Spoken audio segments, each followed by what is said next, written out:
जानते हैं कि आज भी तकरीबन 30% महिलाएं मेंस्ट्रुअल इर्रेगुलरिटीज या महीने के अनियमित होने की समस्या से जूझ रही हैं। जी हाँ, नमस्कार हमारे प्यारे साथियों। आज हम मेंस्ट्रुअल इर्रेगुलरिटीज या महीने के अनियमित होने के क्या क्या कारण हो सकते हैं, क्या ऐसे लक्षण देखे जाते हैं या क्या उनके ट्रीटमेंट ऑप्शंस हो सकते हैं, इसके बारे में मैडम से विस्तार में चर्चा करेंगे। तो चलिए शुरू करते हैं आज का अपना ये एपिसोड मैडम के सानिध्य में अपने पहले सवाल के साथ।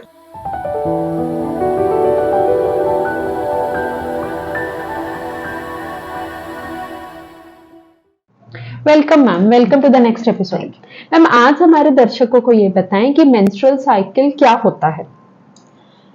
मेंस्ट्रुअल साइकिल एक्सप्लेन करने के लिए, मेंस्ट्रुअल साइकिल एक साइक्लिकल इवेंट होता है जो कि एक फीमेल के बॉडी में होता है, जो नॉर्मली लास्ट करता है। उसका duration, total duration 28 to 35 days रहता है, varies from women to women.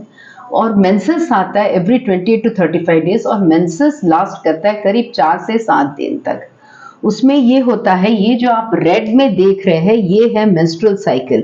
ये लास्ट कर रहा है करीब 6 से 7 दिन तक, जिसमें कि बच्चेदानी के अंदर की परत शेड ऑफ हो जाती है और वो निकलता है। उसके बाद आता है एक प्रोलिफरेटिव फेज, जिसमें कि अंडा बढ़ने लगता है। बढ़ते बढ़ते फिर ओव्यूलेशन जब होता है तब ये अंडा फूट जाता है और इसमें से oocyte रिलीज हो जाती है। oocyte जो रिलीज हुआ, अगर प्रेगनेंसी बन गया तो अलग होता है, अगर प्रेगनेंसी नहीं बना तो ये कॉर्पस ल्यूटियम में चेंज होके ये सिक्रेटरी फेज में आ जाता है। सिक्रेटरी फेज, ये अपन येलो पोर्शन को अपन सिक्रेटरी फेज बोलते हैं। इसमें भी बच्चेदानी के अंदर की परत बढ़ते जाती है, बढ़ते बढ़ते फिर यहाँ पर जब हार्मोन लेवल कम हो जाता है तब फिर से वो अंदर की परत झड़ जाती है, जो कि मेंस्ट्रुएशन बोला जाता है। सो नॉर्मल मेंस्ट्रुअल साइकिल में अपना मेंस्ट्रुअल साइकिल जो है 28 to 35 डेज तक लास्ट करता है और मेंसेस जो है करीब करीब 6 से 7 दिन तक। जी मैम, ये नॉर्मल मेंसेस है। जी मैम। तो मैम, मेंस्ट्रुअल इर्रेगुलरिटीज के क्या कॉमन कॉजेज होते हैं, क्या कारण होते हैं? ये जो नॉर्मल मेंस्ट्रुअल साइकिल है ये सब में एकदम फिक्स्ड नहीं रहता है। जैसे किसी किसी में 5-7 दिन पहले भी हो सकता है मेंसेस, लेट भी हो सकता है। किसी में कम समय के लिए साइकिल हो सकता है, 3 दिन 4 दिन, किसी का 7 दिन 8 दिन भी हो सकता है। बट बहुत ज्यादा इसमें अगर वेरिएशंस होते हैं तब अपन को उसको स्टडी करना पड़ता है कि क्या रीजन है। इसमें बहुत सारी वजह हो सकती है। एक तो लोकल कॉज हो सकता है, अपने यूट्रस में अगर कोई एब्नॉर्मलिटी है तो अपने को मेंसेस हैवी हो सकता है, कम हो सकता है, या फिर ओवरीज में कोई प्रॉब्लम है, जैसे पीसीओडी एक कॉमन कंडीशन है जिसमें कि यूजुअली मेंसेस स्कैंटी होते, कम होते हैं, इरेगुलर होते हैं, टाइम पे नहीं आता है। उसके साथ लड़कियां मोटी होती है, हेयर ग्रोथ एक्सेसिव होता है, थायराइड वगैरह एसोसिएटेड हो सकता है, प्रोलैक्टिन लेवल हाई हो सकता है, उसके चलते हो सकता है। फिर कुछ ड्रग्स के इफेक्ट होते हैं जिसकी वजह से ये होता है। और किसी किसी में जेनेटिक ही पाया जाता है कि मेंसेस थोड़ा सा प्रोलॉन्ग्ड होता है, लंबा होता है। जी जी मैम। तो मैम, इनके डायग्नोसिस कैसे किए जाते हैं, कैसे पॉसिबल? डायग्नोसिस के लिए अपन को पेशेंट की पूरी हिस्ट्री लेनी पड़ती है। पूरी हिस्ट्री, जैसे अपन उसका मेंसेस कब चालू हुआ, कितने साल में, कैसा रहता है मेंसेस, मेंसेस के साथ पेन कितना रहता है, और बाकी फैमिली हिस्ट्री, उसकी पर्सनल हिस्ट्री, उसकी ड्रग्स की इंटेक की हिस्ट्री, या उसकी कोई बीमारी है जिसकी वजह से वो दवाइयाँ ले रही है, या उसको कोई ब्लड डिस्क्रेजिया है, कोई खून में खराबी है, वो सब की पूरी हिस्ट्री लेके एग्जामिन करके फिर अपन ब्लड टेस्ट एडवाइस करते हैं, जिसमें कि अपन रूटीन ब्लड टेस्ट भी रहता है और स्पेसिफिकली अपन थायराइड है, ब्लड शुगर है, सीरम प्रोलैक्टिन लेवल करते हैं, इवन LH-FSH रेशियो के साथ साथ टेस्टोस्टेरोन वगैरह है, सोनोग्राफी है, ये सब अपन करके अपन ये नतीजे पे निकल सकते हैं कि क्या रीजन है और क्यों इसको ये मेंस्ट्रुअल प्रॉब्लम हो रहा है। जी जी मैम। तो मैम, क्या इसके ट्रीटमेंट या इलाज पॉसिबल है अभी? बिल्कुल, इसका ट्रीटमेंट पॉसिबल है। मेंसेस इरेगुलर होने के लिए अपन को, जब अपन इन्वेस्टिगेशंस कराते, अपन को जो पॉजिटिव फाइंडिंग निकलती है उसका अपन को ट्रीटमेंट करना पड़ता है। कॉमन, जैसे मैं एक बोल रही हूँ आपको, जैसे पीसीओज है, पीसीओ के चलते अपन को उसका ट्रीटमेंट, मतलब उसका ट्रीटमेंट मेन है lifestyle modification, exercise, diet and few drugs जो हेल्पफुल रहते हैं। ये सब से ही देखा गया है कि पेशेंट को काफी रेगुलर मेंसेस आने लगते हैं। अगर नहीं होता है, कुछ ड्रग्स है, कुछ हार्मोन्स है, दिया जाता है।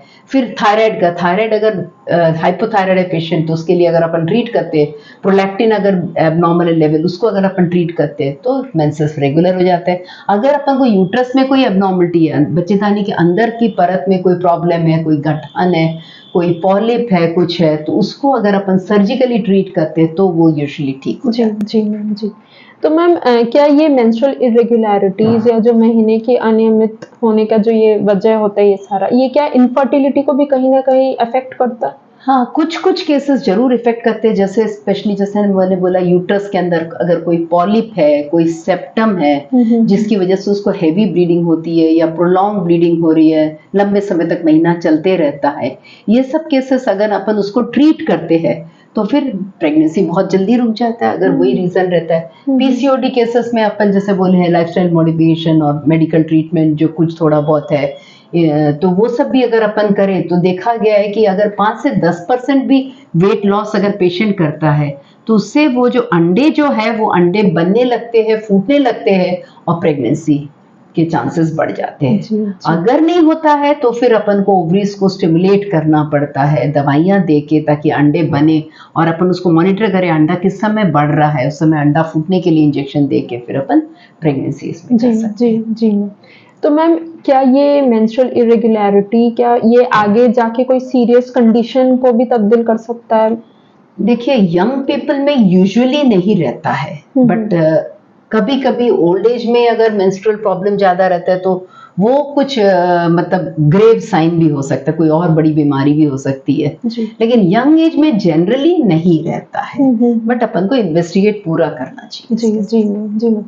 लास्ट में मैं सब पेशेंट्स को यही एक मैसेज देना चाहती हूँ, अगर किसी को भी हैवी ब्लीडिंग हो रही है, प्रोलॉन्ग ब्लीडिंग हो रही है, लंबे समय तक क्लॉट्स जा रहे हैं या बहुत ज़्यादा पेनफुल हो रहा है ब्लीडिंग या मेंसेस बहुत ज़्यादा इरेगुलर है, जरूर डॉक्टर को कंसल्ट करना चाहिए, क्योंकि अपन को ये पता चलना चाहिए कि अंडरलाइन कॉज क्या है, किस वजह से ये प्रॉब्लम हो रही है, उसकी जानकारी पूरी होनी चाहिए और अगर वो ट्रीट करने लायक है तो उसका ट्रीटमेंट जरूर लेना चाहिए। क्योंकि कई बार देखा गया यंग गर्ल्स ब्लीडिंग हो रही है छुपाते हैं और फिर जब आते हैं हॉस्पिटल तब उनका हीमोग्लोबिन बहुत कम हो जाता है, तो क्या होता है इसके साथ साथ बहुत सारे कॉम्प्लिकेशंस डेवलप हो जाते हैं और बच्चा रुकना भी कई बार छोटी छोटी चीजें हैं जिसका कि इलाज बहुत जल्दी हो जाता है, लेकिन वही छोटी चीजों की वजह से उनको पता नहीं रहता और प्रेगनेंसी रुकने में भी तकलीफ होती है। जी, thank you ma'am, thank you so much. तो आज हमने मैडम से मेंस्ट्रुअल इरेगुलरिटीज या महीने के अनियमित होने के कारण, उनके लक्षण और उनके इलाज में विस्तार में चर्चा की। आपको, आपके प्रियजनों को या आपके साथियों को ऐसी किसी भी समस्या का अगर सामना करना पड़ रहा है तो रुकिए मत, सोचिए मत, तुरंत ही मैडम से अपॉइंटमेंट लेकर देवी लक्ष्मी हॉस्पिटल जो कि टैगोर नगर पर स्थित है विजिट करके अपनी सारी समस्याओं का समाधान ले लीजिए। जी हाँ, और मैं आपको जाने से पहले याद दिला दूं कि आपको हमारे चैनल को सब्सक्राइब करना नहीं भूलना है। Do not forget to hit the like button and also you can post all your questions in the comment box below। और आपको मैडम से किसी भी टॉपिक पे विस्तार में चर्चा करनी है तो वो भी आप नीचे कमेंट बॉक्स पर पोस्ट कर सकते हैं। तो चलिए फिर हमें इजाजत दीजिए और वेट कीजिए, ऐसे ही बेहतरीन टॉपिक हम लेकर आएंगे आपके लिए अगले एपिसोड में।